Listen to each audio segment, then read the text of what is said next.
Hi, John. How are you? Hi, Rachel. I'm great. How are you doing? I'm doing great. Part one of this, I do like that it set everyone up for kind of a happiness.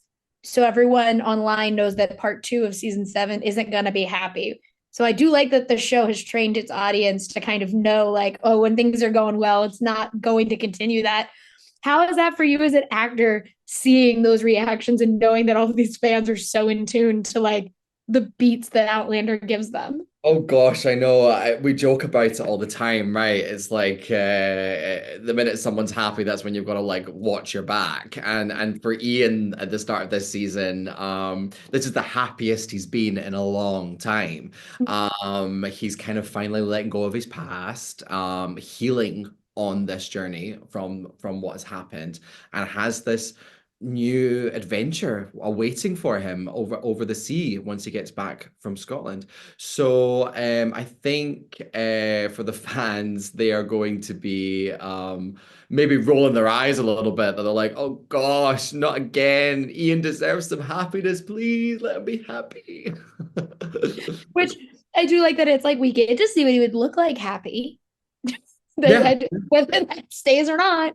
for sure. But it's just a typical kind of Outlander thing, the world at that time, it wasn't a safe place to be. You were survivors as much Mhm. as people that lived. And so the one thing that always I think saves us is family. And the family of the Frasers and the Murrays are, they're tight like sardines. So when one's in danger, you know that the others are not too far away to come and lend a hand, I'm sure. Yeah. And I do love that, the end of part one gave us Benedict Arnold, which I think is very funny because as Claire says, she's like, oh, I remember he just like betrays them. And that is what I think everyone kind of remembers. They're like, yeah, that's that guy who did that thing. Yeah. When when those historical figures pop up, it's fun for us as the audience, but like who would you be so excited to see Ian kind of get to interact with as a historical figure?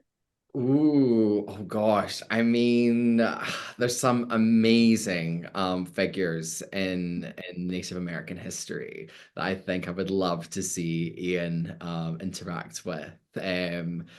Gosh, I mean, Tyandanega would be very cool. Mm-hmm.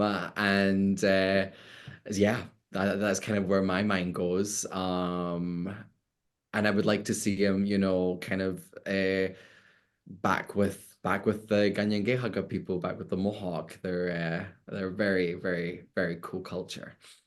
Yeah, I think that'd be fun. For my last question, I do want to ask. I like that we talked about Ian getting to be happy, and we get to see him be happy for however long it lasts. For you as an actor, what is the more fun to play when he is not as happy, or the happiness that he briefly gets? Oh, God, it's funny. Maybe this is like such like an actory answer, but I love going into like the whole like ugh, heartbreak and all that. It's sort of like soothing. I don't know. It's kind of like therapy. You get to release some energy, but those days are tough.